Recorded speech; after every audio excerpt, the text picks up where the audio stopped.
نحمده ونصلي على رسوله الكريم اما بعد فاعوذ بالله من الشيطان الرجيم رب اشرح لي صدري ويسر لي امري واحلل عقدة من لساني يفقهوا قولي رب زدني علما۔ امید ہے آپ تمام طلباء اور طالبات خیریت سے ہوں گے۔ اللہ تبارک و تعالی ہمیں اور آپ کو علم نافع اور عمل صالح عطا فرمائے، آمین یا رب العالمین۔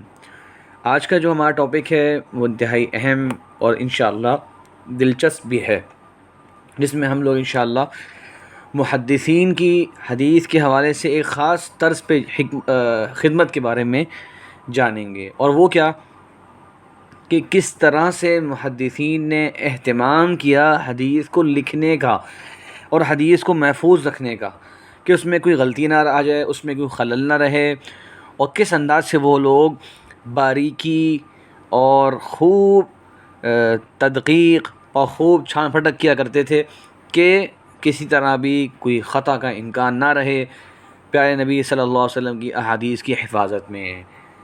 علوم حدیث کی جو کتابیں ہیں یا مصطلح حدیث کی کتابیں ہیں، آپ نے جنہوں نے مصطلح حدیث کو تھوڑا سا پڑھ رکھا ہے، وہ اس جو آج ہم بات کریں گے اس سے متعلقہ بعض ٹاپکس جو ہیں وہ علوم حدیث کی ایک قسم کتابۃ الحدیث و ضبطہ جو اس عنوان سے ہے اس میں کور کی جاتی ہیں۔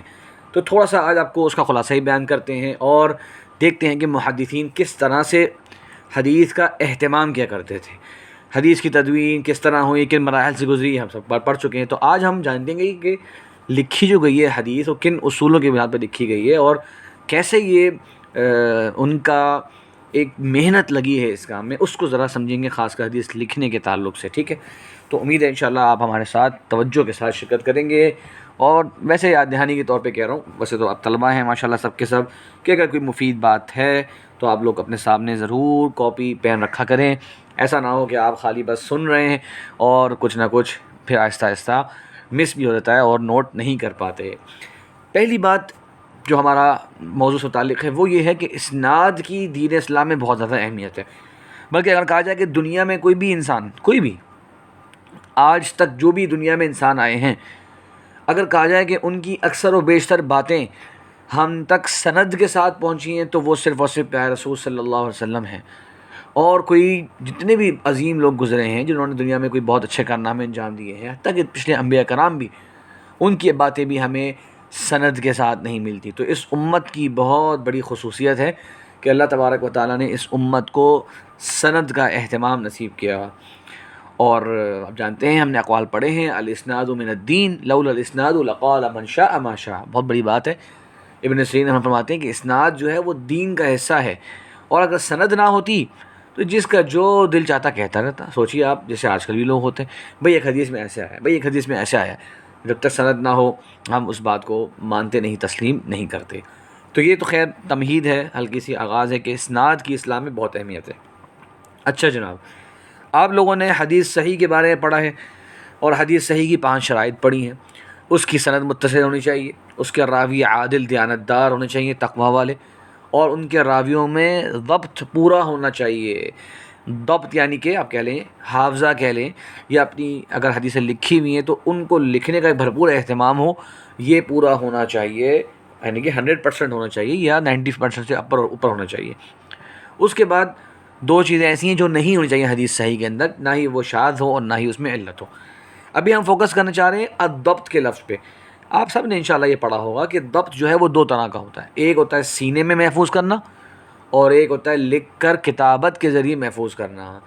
اور یاد رکھیے محدثین جو ہے وہ دونوں طریقوں کا خوب اہتمام کیا کرتے ہیں، یعنی ایسا نہیں ہے کہ آپ سمجھیں کہ تمام محدثین یاد کرتے تھے اور لکھتے کچھ بھی نہیں تھے، یا آپ کہیں کہ تمام محدثین تو احادیث کو لکھا کرتے تھے، یاد کچھ نہیں کرتے تھے۔ نہیں جناب، یہ دونوں طریقے موجود ہیں، اسی لیے ضبط 2 طرح کا ہے، اور محدثین کے دونوں طریقے ہی معتبر ہیں۔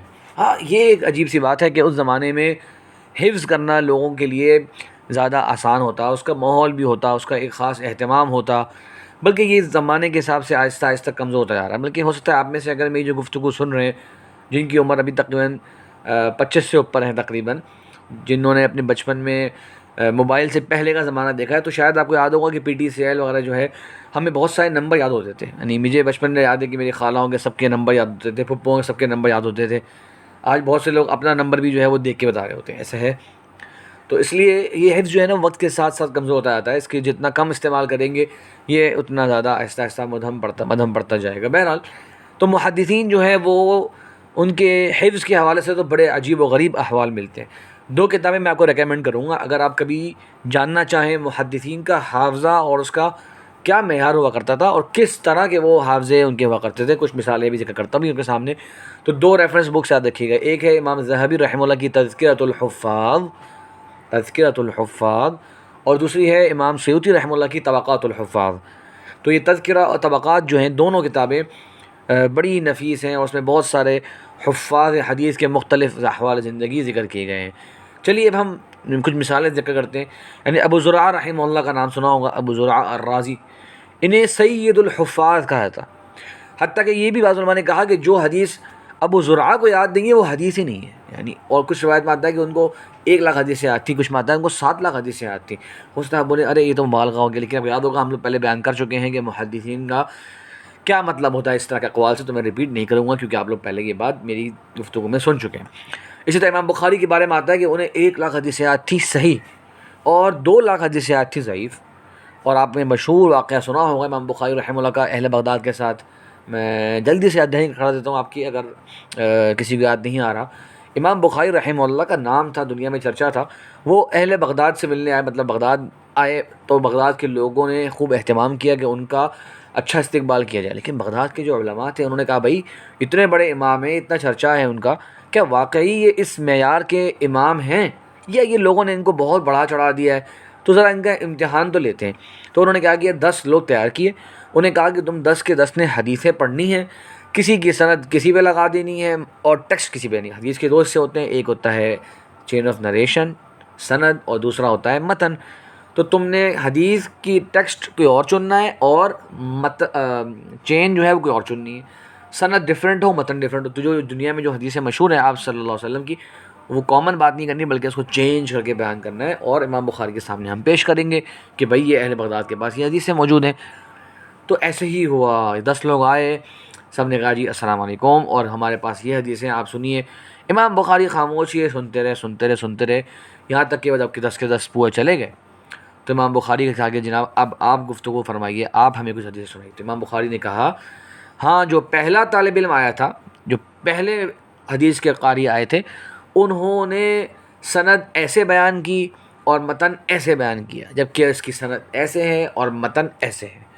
دوسری حدیث جو انہوں نے پڑھی اس کی سند ایسے بیان کی اور متن ایسے بیان کیے، جبکہ اس کی سند ایسے ہے اور متن ایسے ہے۔ اس طرح سے انہوں نے اس بندے کی 10 کی 10 پہلے غلطیاں بیان کریں، پھر درستگی فرما دی۔ اور سوچئے یہ 10 کے 10 قاریوں کے ساتھ انہوں نے یہ کام کیا۔ امام ابن عدی ان کی کتاب ہے الکامل فی الضعفاء، ان کی ایک اور کتاب ہے شیوخ الامام بخاری کے نام سے، اس میں یہ واقعہ ذکر کرتے ہیں اور کہتے ہیں کہ یہ میرے کئی سارے اساتذہ نے ہمیں یہ واقعہ سنایا، جو کہ امام بخاری سے اور ان کے دماغ ویسے بھی 100 سال سے زیادہ ٹائم نہیں ہے، تو کہتے ہیں ہمارے کئی سارے اساتذہ نے یہ امام بخاری کا واقعہ سنایا۔ تو سوچئے آپ، ابن حجر رحمہ اللہ بڑی لطیف بات کہتے ہیں کہ محدثین کو اس پہ تعجب نہیں ہوا کہ امام بخاری کو 100 حدیثیں صحیح طرح کیسے یاد تھیں، یعنی ان کو تو حدیثیں یاد تھیں، لاکھوں حدیثیں یاد تھیں، تو اس تعجب کی بات نہیں ہے کہ وہ صحیح ورژن جو پیش کر رہے ہیں کہ بھائی سند ایسے تھی متن ایسے تھی۔ علماء کو تعجب اس پہ ہوا کہ ایک ہی باری میں انہوں نے وہ 100 غلط پڑھی ہوئی حدیثیں کیسے یاد کر لیں، پہلے غلطی بتائی پھر اس کے بعد اس کی درستگی کی، تو یہ بڑی تعجب کی بات تھی۔ اس طرح کا ان کا حفظ ہوا کرتا تھا۔ اس میں بہت ساری اور بھی مثالیں ہیں، آخری ایک مثال دیتا ہوں کہ سامنے امام ذہبی رحمہ اللہ کہتے ہیں، امام دارقطنی کے شاگرد ہیں ابوبکر البرقانی، وہ کہتے ہیں کہ امام دارقطنی کی کتاب ہے العلل، آج چھپی 15 جلدوں کے اندر، وہ بھی پوری نہیں ہے، العلل للدارقطنی، کہتے ہیں کہ یہ پوری کی پوری امام دارقطنی نے مجھ پر املا کرائی اپنے حفظ کے ساتھ، یاد کی بھی احادیث املا کراتے تھے۔ تو امام ذہبی نے جب یہ بات لکھی تو کہتے لگے کہ اگر یہ جو کتاب علل جو ہمارے درمیان موجود ہے، اگر یہ امام دارقطنی نے اپنے حافظے سے املا کروائی ہے تو اس کے اندر یہ بہت ہی بڑی بات ہے۔ فَهَذَا أَمْرٌ عَظِيمٌ، کہتے ہیں يُقْضَى بِهِ لِلدَّارَقُطْنِي أَنَّهُ أَحْفَظُ أَهْلِ الدُّنْيَا، اس کی وجہ سے امام دارقطنی کا یہ ٹائٹل بنتا ہے کہ کہا جائے کہ دنیا میں سب سے زیادہ حفظ کرنے والے۔ سوچئے دنیا میں سب سے زیادہ حافظہ اگر کسی کا مضبوط ہے اس وقت وہ امام دارقطنی ہے۔ یہ امام ذہبی نے کہا کیونکہ وہ اتنی عظیم کتاب میں اسانید ہیں اور طرق ہیں اور غلطیاں ہیں اور درستگیاں ہیں، کیسے انہوں نے یہ سب کے سب حفظ کے ساتھ املا کرا دی. بہرحال ہماری بات جو ہے وہ اب آگے بڑھتی ہے. یہ تھا طریقہ ضبط الصدر کا. اب ہم پڑھیں گے انشاءاللہ ضبط الکتاب کے بارے میں کہ محدثین کس انداز سے اہتمام کیا کرتے حدیث کو بیان کرنے کا. اور یاد رکھیے محدثین نے اگر آپ سے سوال کرے کیا حافظہ زیادہ کامن تھا یا کتابت زیادہ کامن تھی، تو ہو سکتا ہے آپ کہیں کہ حافظہ زیادہ کامن تھا، لیکن کیا حافظہ زیادہ ریلائبل چیز ہے کہ زیادہ اس پہ اعتماد کیا جائے، یا حدیث کو لکھ کے بیان کرنا زیادہ قابل اعتماد چیز ہے؟ ذرا سوچیے. ایک شخص ہے وہ آپ کے سامنے ایک بات یاد سے بیان کر رہا ہے، دوسرا وہ اس کو جیسے لکھ کے لایا تھا، وہ جو لکھا ہوا ہے وہ پڑھ رہا ہے. آپ آج کل تو ہم زیادہ تر اعتماد اسی پہ کریں گے کہ جو لکھا ہوا ہے. تو جو پرانے ائمہ کرام تھے وہ کس پر زیادہ اعتماد کرتے ہیں؟ دونوں معتمد ہیں، لیکن جیسے کہتے ہیں نا ایک 95% معتمد ہے اور ایک 90% معتمد ہے، اس طرح کی بات. تو محدثین کا طریقہ یہ تھا کہ جو احادیث لکھا کرتے وہ محدثین کی نظر میں زیادہ معتبر ٹھہرتے، کیونکہ اس میں زیادہ احتیاط ہے، اس میں خطا کا امکان بہت کم ہو جاتا ہے. حفظ پھر بھی کبھی کبھی بھول بھی جاتا ہے، کبھی غلطی ہو بھی جاتی ہے. البتہ یہ جو حفاظ تھے نا اس زمانے کے، اگر آج کے زمانے میں ان کا کوئی کمزور راوی بھی جو ہے، جو اس زمانے جیسے محدثین نے کہا کہ یہ اس کے اوہام ہے اور یہ حافظہ ہے، تو ہمارے علماء کہتے ہیں کہ آج کے زمانے میں اگر وہ آ جائے تو ہمارے زمانے کا بہت بڑا حافظ کہلائے گا وہ، کیونکہ ان کا حفظ کا معیار اور ویسے بھی علم کا جو معیار تھا، جس چیز پہ وہ جج کرتے تھے بندے کے علم کو، حفظ کو، وہ بہت اونچا معیار تھا. بہت بڑے اسٹینڈرڈز انہوں نے جیسے کہتے رکھے ہوئے تھے ان چیزوں کے، اس لیے ذرا یہ باتیں اس زمانے کے حساب سے ہیں. اچھا، اب میں کہہ رہا تھا آپ سے کہ محدثین کتابت کا اہتمام کرتے، لکھنے کا اہتمام کرتے. دیکھیے امام احمد بن حنبل کہتے ہیں الکتاب احفظ عند اہل علم، کتاب جو ہے وہ زیادہ محفوظ رہتی ہے اہل علم کی نظر میں. کیوں؟ کیونکہ انسان کبھی کبھار کسی بات کو بیان کرتا ہے، پھر جب اپنی کتاب کی طرف جاتا ہے تو اسے ملتا ہے کہ وہ ویسے ہی ہے. تو مطلب کنفرمیشن کرنے کے لیے انسان کو رجوع کرنا پڑتا ہے کتاب کی طرف. امام علی ابن مدینی، امام بخاری کے بھی استاد ہیں، کہتے ہیں کہ میرے جتنے بھی ساتھی تھے جو حدیث کا علم حاصل کرتے تھے، ان میں سب سے زیادہ حفظ جس کا مضبوط تھا میرے تمام ساتھیوں میں وہ تھے امام احمد بن حنبل. اور کہتے ہیں کہ جب انہیں حدیث بیان کرنی ہوتی کان لا یحدث الا من کتاب، وہ ہمیشہ اپنی کتاب کھول کے حدیث کو بیان کرتے ہیں. دیکھ رہے ہیں. اسی طرح امام یعنی کہ علی بن مدینی ہی کہتے ہیں کہ میرے سید یعنی میرے بزرگ، میرے بڑے، میرے محبوب امام احمد نے مجھے کہا لا تحدثنی الا من کتاب، بھئی اگر تمہیں حدیث بیان کرنی ہو نا کبھی مجھے، تو جو لکھی ہوئی ہے نا وہ بیان کیا کرو. تو یہ امام احمد حنبل رحمہ اللہ کی مثالیں ہیں. اور امام خطیب جو ہے وہ کیا کہتے ہیں کہ احتیاط یہ ہے محدث کے لیے اور بہتر بات یہ ہے کہ وہ اپنی کتاب سے ہی روایت کرے. کیوں؟ تاکہ وہ وہم اور غلطی اس سے بچ سکے اور اپنی آپ کو خطا سے دور کر سکے. آخری اس میں ایک قول میں اور بیان کرتا ہوں کہ سامنے امام ابو نعیم یا امام ابو نعیم نعم یہ فرماتے ہیں، ابو نعیم الاصفہانی مشہور امام ہیں، کہتے ہیں کہ میں تمہیں اس بات کی ضمانت دے رہا ہوں کہ جو بھی اپنی کتاب کی طرف رجوع نہیں کرتا، کتاب سے مراد یعنی کاپی ہے جس پہ احادیث لکھی ہوں، تو اس پر غلطی سے وہ بچا ہوا نہیں ہے، یعنی شیورٹی نہیں ہے کہ اس سے غلطی نہ ہو. جو اپنی کتاب کی طرف رجوع نہیں کرتا، اس کا مطلب یہ جو کتاب کی طرف رجوع کرتا ہے وہ زیادہ غلطی سے بچ جاتا ہے، اور جو بالکل کتاب کی طرف رجوع نہیں کرتا، جو حدیث لکھی گئی ہے اس سے خطا کا امکان بہرحال رہتا ہے. اب آگے چلتے ہیں کہ جناب محدثین کتاب کا اہتمام کرتے کیسے تھے، کس طرح سے وہ احادیث کو لکھتے تھے اور کیا کیا وہ ٹرمز جو ہیں وہ یوز کرتے تھے. چلیں پہلے میں آپ کو ایک بڑی اسی کے آغاز میں ایک بڑی دلچسپ بات بتاتا ہوں، آپ کی بہت سے ہوگی نئی بھی ہو، اتنی باریکی محدثین کی آپ کے لیے شاید نہیں ہو. دیکھیے امام خطیب بغدادی کہتے ہیں کہ امام دقاق نے فرمایا اور میں نے خود سنا کہ ایک امام تھے، ان کا نام تھا ابن جبایہ.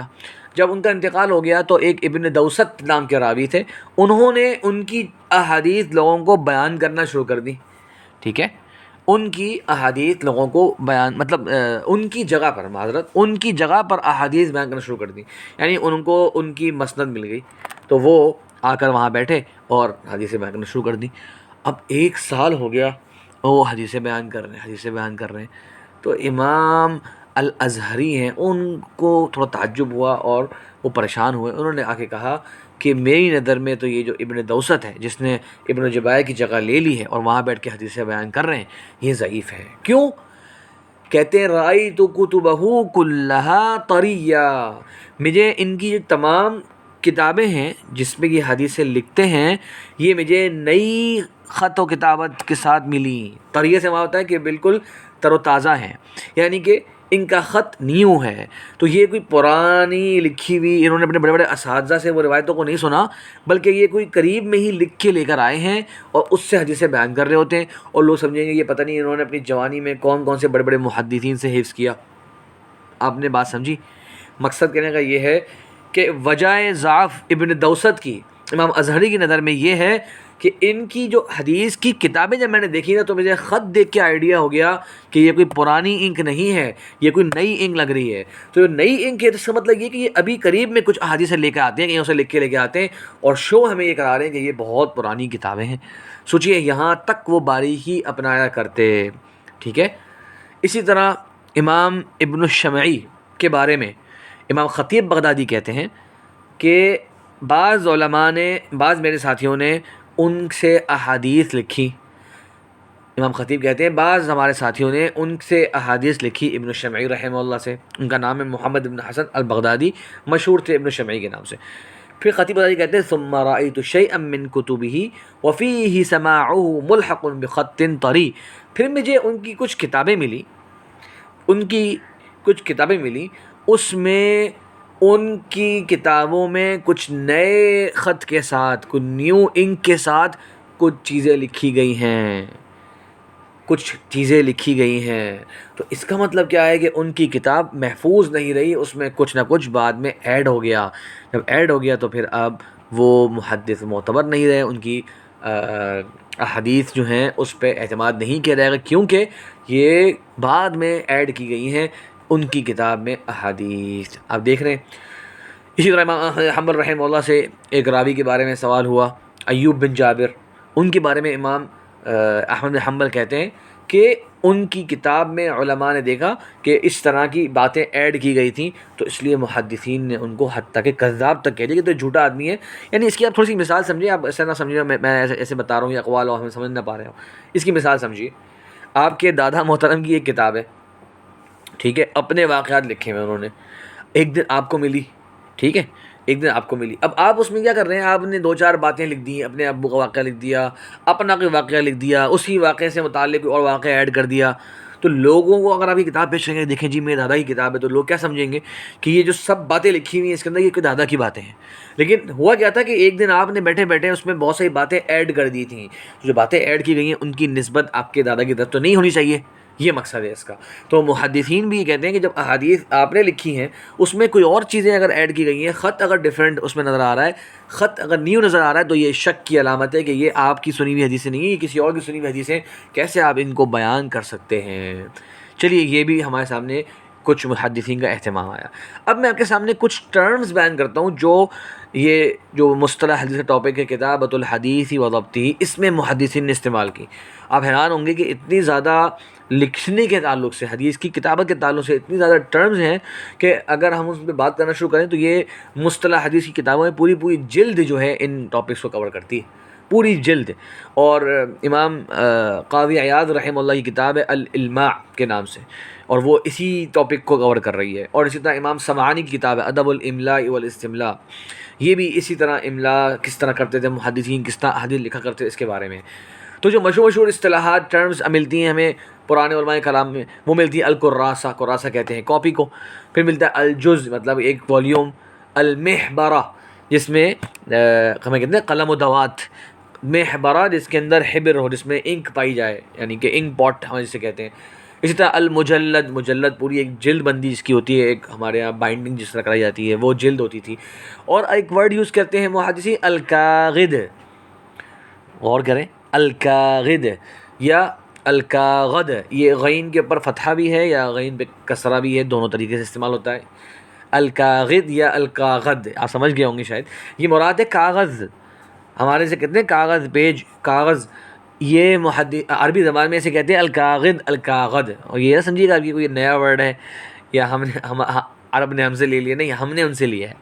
تو ابن سیدہ رحمہ اللہ کی ایک مشہور قاموس ہے، یعنی کہ ڈکشنری ہے، اور یہ بہت پرانے امام ہیں، 5ویں صدی کے امام ہیں، یہاں سے 1000 سال پہلے اپنی کتاب المحکم میں کہتے ہیں کہ اسے کاغذ کہا جاتا ہے، لیکن اس کا ایک پڑھنے کا انداز الکاغذ بھی ہے، جس طرح ہم لوگ پڑھتے ہیں الکاغذ، جو ہم لوگ اردو میں کہتے ہیں یہ ورڈ بھی کاغذ بھی کہا گیا ہے محدثین میں یہاں، لیکن وہ ذال کے ساتھ ہے، یعنی ہم تو زا کے ساتھ پڑھتے ہیں کاغذ، وہ الکاغذ، ٹھیک ہے، ذال زیرے والا نہیں، بلکہ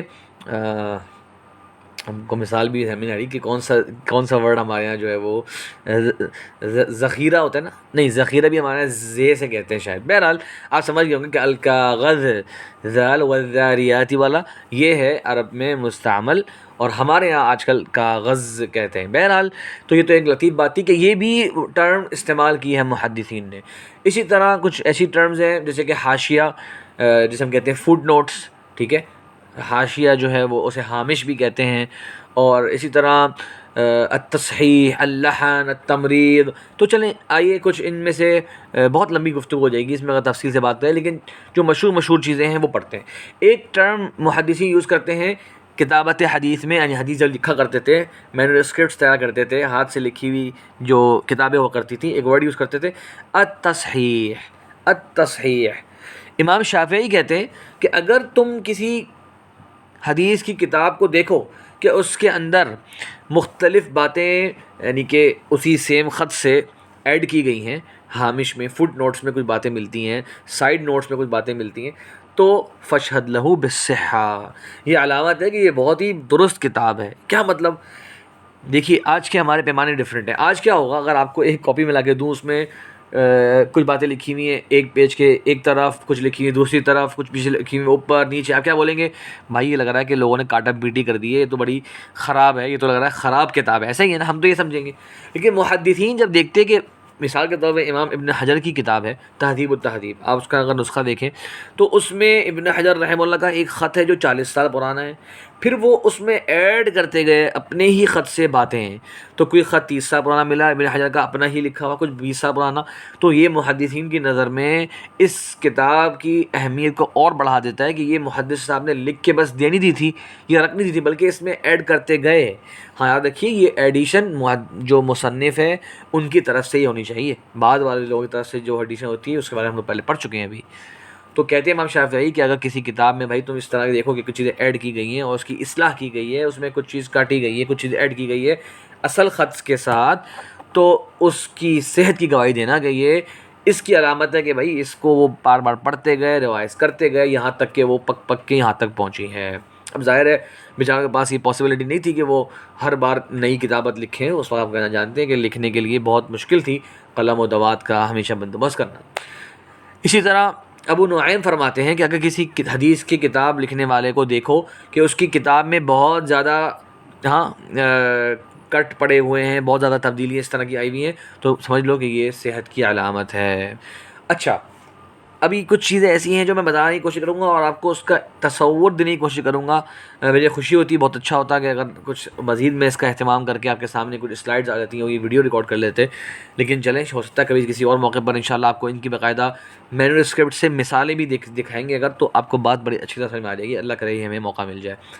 اچھا جو تصحیح ہے اس کا مطلب ہوتا ہے کہ اپنی کتاب کو درست کرنا۔ اچھا اس میں کیا ہوتا ہے؟ بس یہ جملہ لکھا ہوا ہے، آپ نوٹ کریے میرے ساتھ، یہ جملہ لکھا ہوا ہے، فراز اپنے گھر سے مسجد کی طرف جا رہے ہیں، ٹھیک ہے، فراز اپنے گھر سے مسجد کی طرف جا رہے ہیں۔ اب میں اگر کہہ دوں فراز اپنے سے مسجد کی طرف جا رہے ہیں، کیا خیال ہے یہ بات پوری بنے گی؟ نہیں بنے گی۔ تو اگر کسی محدث نے اس طرح سے لکھ دیا، اب وہ تو پاسبل نہیں ہے کہ وہ ڈیلیٹ کر دیں جیسے آج کمپیوٹر کی طرح سے ہوتا ہے، یا پوری کی پوری لائن کاٹیں پھر دوبارہ سے لکھ دیں، تو کیا کرتے تھے وہ؟ فراز اپنے کے بعد ایک اوپر چھوٹا سا آپ کہہ سکتے ہیں پین سے نشان بناتے سائیڈ نوٹ کی طرف، ٹھیک ہے، اشارہ کرتے تھے کہ بھائی یہاں کوئی ورڈ مسنگ ہے، وہ میں سائیڈ نوٹ میں لکھ دیا ہے یا فٹ نوٹ میں لکھ دیا ہے، اور وہاں لکھ دیتے گھر، اور گھر کے بعد لکھ دیتے صح، صاد اور ہا۔ تو اب جملہ کیسے پڑھا جائے گا؟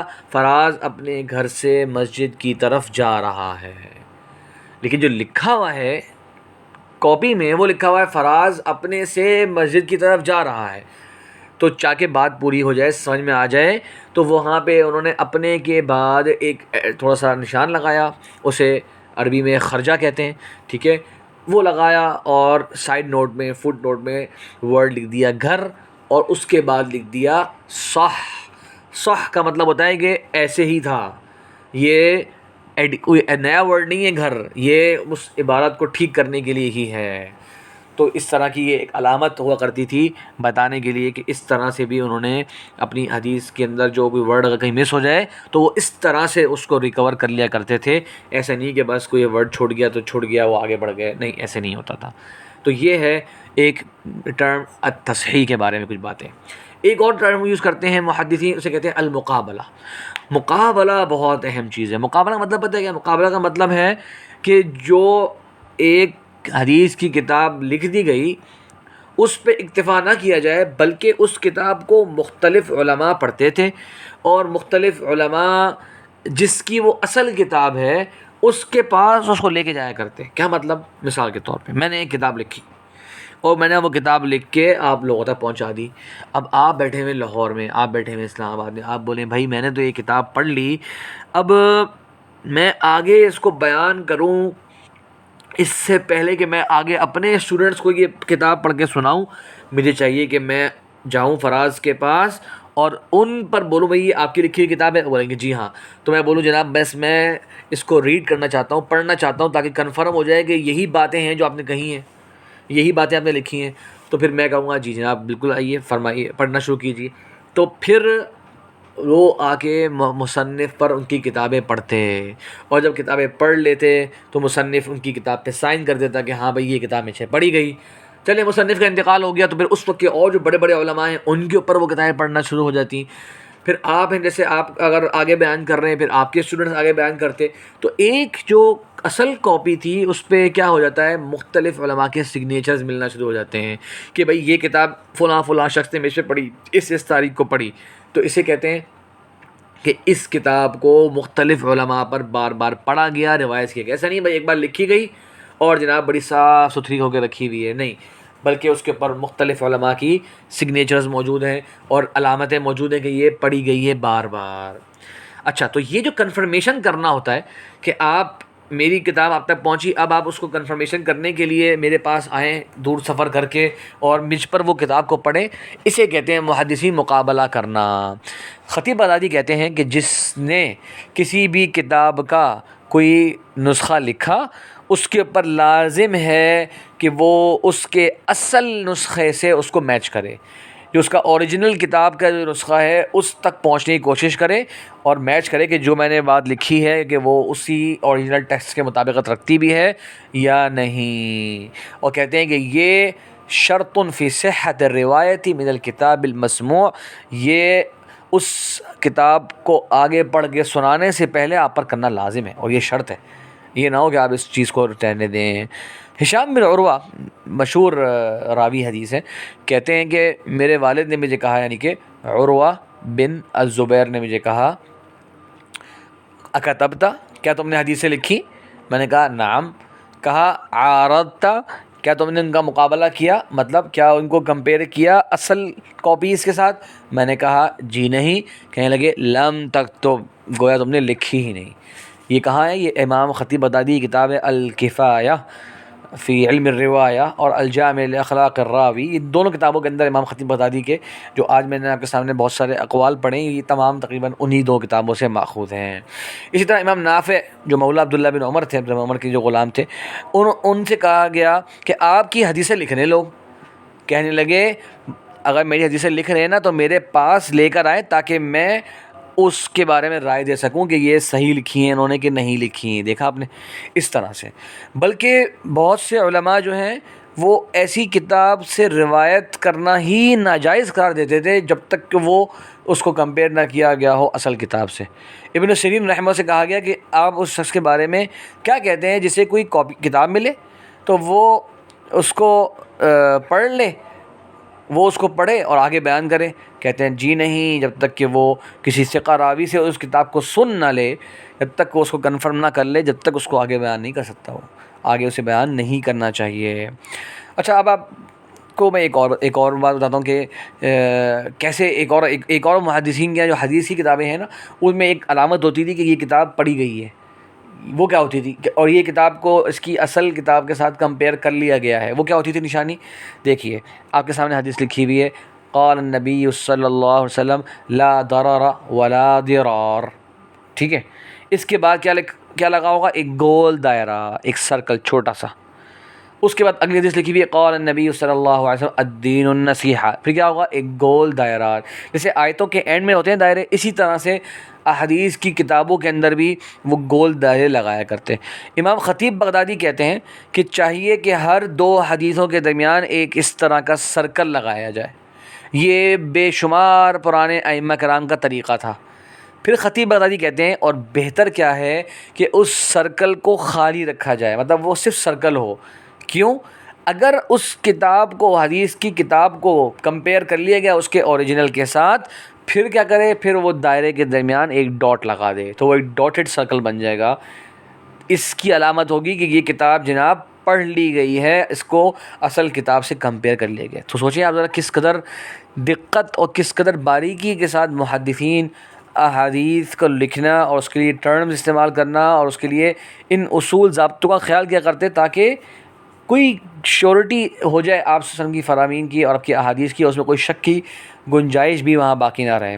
اچھا، اسی میں سے ان کے جو مقابلہ کی ہم باتیں کر رہے ہیں، اس میں ایک آخری بات اس بارے سے یہ ہے کہ اگر وہ، بلکہ یہ حدیث کی کتابت لکھنے کا ایک ادب ان کا طریقہ ہوتا تھا. وہ کیا؟ غور سے تصور کیجیے، کیونکہ یہ میں نے کہا کچھ باتیں ایسی ہیں جو اگر آپ امیجن نہیں کر رہے ہوں گے اپنے ذہن میں تو شاید صحیح سے سمجھ نہ پا رہے ہوں. تو برائے مہربانی تھوڑا سا فوکس ہو کے میرے سامنے میری بات سنیے. آپ کے سامنے لکھا ہوا ہے نام عبداللہ ایک لائن کے اینڈ میں. ٹھیک ہے، بہت سی باتیں لکھی ہوئی ہیں. آج فلاں شخص آیا، فلاں شخص چلا گیا، اس نے کھانا کھایا، آخر میں پھر عبداللہ بن احمد میرے گھر پر آیا. عبداللہ بن احمد میرے گھر پر آیا مثال کے طور پہ. اب سوچیں اگر آپ لکھ دیں گے عبداللہ بن احمد میرے گھر پر آیا اور عبد کا ورڈ آپ نے لکھا، اور لائن ختم ہو گئی، تو ہم کیا کرتے ہیں عام طور پہ؟ نئی لائن شروع ہو جاتی ہے فوراً، یا کمپیوٹر پہ لکھنا تو فوراً سے وہ ٹیکسٹ خود بخود نئی لائن پہ پہنچ جاتا ہے. تو کیا لکھا ہوا آئے گا؟ نعوذ باللہ اللہ بن احمد. ایسا ہی ہے نا، نئی لائن میں جو نیچے والی لائن ہوگی اس میں لکھا ہوا آ رہا ہوگا اللہ بن احمد. تو محدثین کہتے ہیں کہ اس طرح کبھی بھی کتاب میں نہ لکھا جائے، کیونکہ یہ بہت غلط بات ہو گئی. ظاہر سی بات ہے، اللہ بن احمد، اللہ تعالیٰ تو ہر قسم کی نہ کسی کا باپ ہے نہ کسی کا بیٹا، لم یلد ولم یولد. تو اس لیے پورا جملہ جو ہے نا وہ عبداللہ، اس کو نئی لائن میں لے کر آؤ تاکہ اس قسم کی خطا نہ ہو، اس قسم کے خطا کا امکان نہ ہو. ٹھیک ہے، اسی طریقے سے رسول اللہ صلی اللہ علیہ وسلم نے فرمایا. آپ کو یہ بہت زیادہ کامن ملے گا. رسول لائن کے اینڈ میں آ گیا، اب نیو لائن سے لکھا ہوا آ رہا ہے اللہ صلی اللہ علیہ وسلم. تو بھائی یہ تو ہم اللہ کے رسول پہ صلوات بھیج رہے ہیں نا. آپ بولیں گے نہیں جی پڑھ رہے ہیں تو پھر تو ملا کے پڑھیں گے، لیکن محدثین لکھنے میں ہی اتنا اہتمام کیا کرتے کہ ایسی بات لکھی جائے، ایسے انداز سے لکھی جائے کہ اس میں کوئی غلط معنی ثابت نہ ہو رہا ہو. یہ ان کی کچھ مثالیں تھیں جو میں آپ کے سامنے ذکر کری. اب 2-3 مثالیں میں اور ذکر کرتا ہوں، پھر بات ختم ہو جائے گی انشاءاللہ. پہلی مثال، اگر لیٹ سپوز میں نے بتایا تھا آپ کو کہ تصحیح کرتے تھے کہ ایک نشان لگا دیا اور پھر آگے گھر کا ورڈ جیسے بتایا میں نے لکھ کے بصح کر دیا، اسے کہتے ہیں تصحیح. ایک ہوتی ہے الضرب، باقاعدہ اس کو مٹانے کے لیے.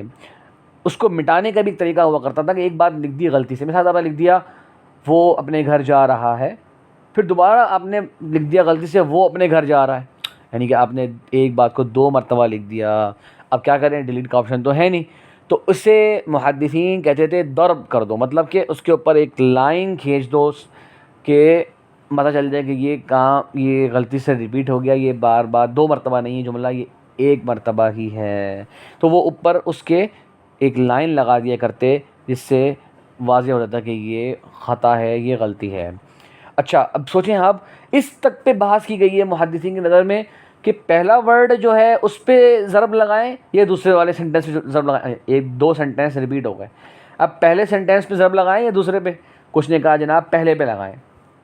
کہا گیا ان سے کہا گیا کیوں جناب؟ بولا اس لیے تاکہ پہلے ہی بندہ وہ پڑھے ہی نہ.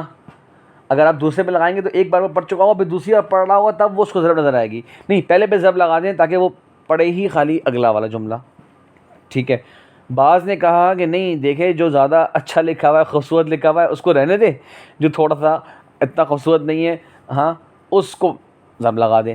کچھ نے کہا دوسرے پہ ضرب لگائے. بولا کیوں؟ بولا کیونکہ پہلا صحیح لکھا تھا نا اس نے، اسے کیوں ضرب لگا رہا ہے؟ دوسرا لکھنے میں غلطی ہوئی ہے، جو ریپیٹ کیا سیکنڈ سینٹنس اصل تو غلطی وہاں ہوئی ہے، تو وہاں ضرب لگنی چاہیے. تو وہ سوچے یعنی اس تک پہ بھی آپ کہہ سکتے ہیں امام سیوطی نے تدریب الراوی میں 4-5 صفحے لکھے ہوئے اس ٹاپک پہ خالی. مختلف اقوال ہیں، مختلف طریقے ہیں علماء کے. یہ سب جو میسج دینا مقصد ہے آپ کو وہ ہے کہ تدوین حدیث، کتابت حدیث کے حوالے سے محدثین کی تدقیق کتنا زیادہ رولز اینڈ ریگولیشنز کو فالو کرنے والے ہوا کرتے تھے یہ ہمارے عظیم محدث، آپ صلی اللہ علیہ وسلم کی احادیث کی حفاظت کے لیے، آپ صلی اللہ علیہ وسلم کی احادیث کی خوب اہتمام کے لیے. اچھا ایک ہے الضرب، ایک ہوتا ہے المحو.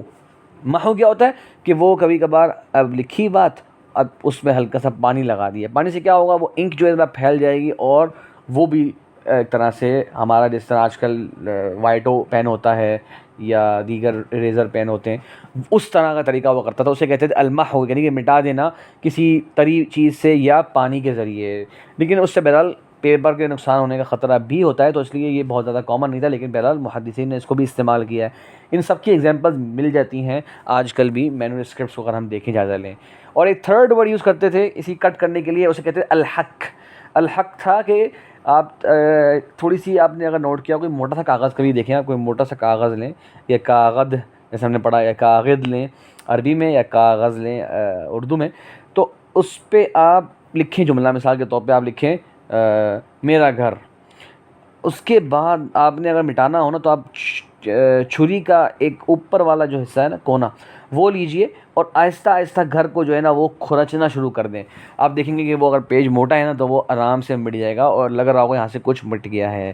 اسے محدثین کہا کرتے تھے الحق.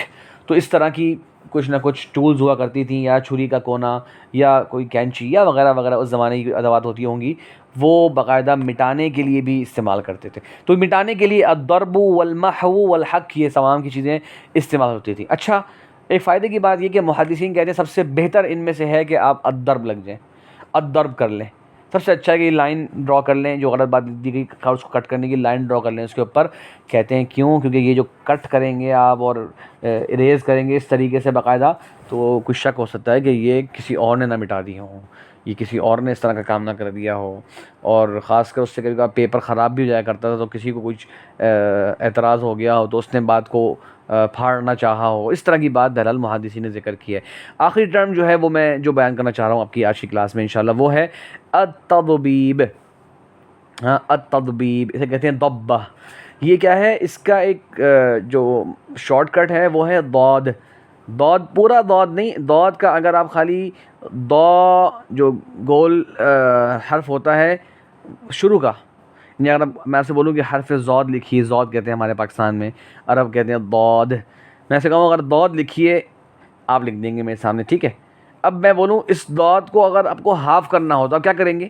آپ ضا بنائیں گے اور وہ جو نون غنہ کا جو کیا کہتے ہیں فارمیٹ ہوتا ہے، لکھنے کا طریقہ ہوتا ہے نون غنہ، وہ نہیں لکھیں گے، آدھا ہو جائے گا اس طریقے سے. ایسے ہی تو آدھی علامت جو ہے نا ضاد کی، ضاد پورے حرف کی آدھا پہلا حصہ جو ہے اسے کہتے ہیں رمز تضبیب کا. تضبیب کیا ہوتا ہے کہ ایک بات لکھی گئی ہے، ایک بات لکھی گئی ہے کتابوں میں اسی طرح آئی ہے، لیکن آپ اشارہ دینا چاہ رہے ہیں کہ یہ لگ رہا نہیں ہے صحیح بات ہے، تو آپ اس کے اوپر ایک اس طرح کا ضاد کا نشان لگا دیں گے اور فٹ نوٹ میں وضاحت کر دیں گے، فٹ نوٹ میں وضاحت کر دیں گے. تو پڑھنے والا سمجھ جائے گا بھائی کہ یہ جو ضاد لکھا ہوا ہے یہ اسی لیے لکھا ہوا ہے کہ بھائی اس میں کوئی نہ کوئی پوائنٹ ہے، یہاں پہ کچھ نہ کچھ گڑبڑ لگ رہی ہے یہاں، لیکن بتانا ہی چاہ رہے ہیں وہ کہ ایسے ہی ہے جیسے تم پڑھ رہے ہو، کوئی اس میں نے کوئی غلطی نہیں کر دی، میری طرف سے غلطی نہیں ہوئی، مجھے تک اس طرح ہی پہنچی ہے. تو کوئی تنبیہ کرنے کے لیے، کوئی خاص پوائنٹ وضاحت کرنے کے لیے وہ تضبیب کی نشانی لگا لیا کرتے تھے، ٹھیک ہے. اور بھی بہرحال میں نے کہا کہ اس میں بہت سی باتیں ہو سکتی ہیں، بلکہ بعض علماء جو ہیں وہ اسے ملحق ایک ورڈ یوز کیا کرتے تھے، لحق اسے استعمال کرتے تھے، یعنی کچھ لکھنا ہو، ٹھیک ہے. اور ایک ہا کا ورڈ جیسے لکھتے ہیں نا ہا، اس کا بھی اگر ہم ہا کے دو حصے کریں تو پھر اوپر والا جو حصہ ہوتا ہے ہا کا اسے حاشیہ کہتے تھے. تو ایک بات فٹ نوٹ میں لکھی ہوئی ہو تو اس کے اوپر ہا لکھ دیتے ہیں، مطلب کہ یہ اصل کتاب کا ورڈ نہیں ہے بلکہ یہ میری طرف سے ایک اضافہ ہے، یہ لکھنے والے نے ایک کچھ ایڈ کرنا چاہا ہے تو وہ کاپی میں نہیں ایڈ ہوگا، وہ سائڈ میں فوٹ نوٹس کے اندر جو ہے وہ وہاں لگایا جائے گا، تو اسے اوپر ہا لگا دیا کرتے تھے، حاشیے کے نشانات۔ بہرحال یہ ایک لمبا اور دلچسپ موضوع ہے، ایسے بہت ساری ٹرمز ہیں، بہت ساری اصطلاحات ہیں محدثین کی۔ میں امید کرتا ہوں کہ انشاءاللہ آپ کے علم میں یہ بات کم از کم بیٹھ گئی ہوگی اور بہت یقین سے آگئی ہوگی کہ محدثین نے جہاں حدیثوں کو یاد کیا ہے خوب اہتمام سے، وہاں حدیثوں کو لکھنے کا بھی خوب اہتمام کیا ہے، اور حدیثیں لکھنے کا طریقہ یہ نہیں تھا بس حدیث کتاب پیپر پکڑو اور لکھنا شروع کر دو، نہیں، اس کے بہت طور طریقے ہوتے تھے، اس کے بہت آداب ہوتے تھے، یہ ٹرمز باقاعدہ استعمال کرتے تھے، التدبیر تھا، الضرب تھا، التصحیح تھا، المقابلہ تھا، ٹھیک ہے، اسی طریقے سے یہ پیپر، جز یہ سب ان کے اس زمانے میں استعمال میں رہتے تھے، اور یہ میں نے صرف اور صرف آپ کے سامنے جو مشہور اور بہت زیادہ کامن ٹرمز تھیں وہ اس وقت ذکر کری ہیں وقت کی کمی کی وجہ سے۔ اللہ تعالیٰ سے دعا ہے کہ اللہ تبارک و تعالیٰ ہم سب کو علم نافع اور عمل صالح عطا فرمائے، اور محدثین نے یہ جو محنتیں کری ہیں جو خلوص سے، محبت سے، اللہ تبارک و تعالیٰ ہمیں بھی اس کی قدر کرنے کی توفیق عطا فرمائے، اور ان محدثین کے عظیم منہج پر زندگی بھر ہمیں کاربند رکھے اور استقامت عطا فرمائے۔ وآخر دعوانا ان الحمد للہ رب العالمین۔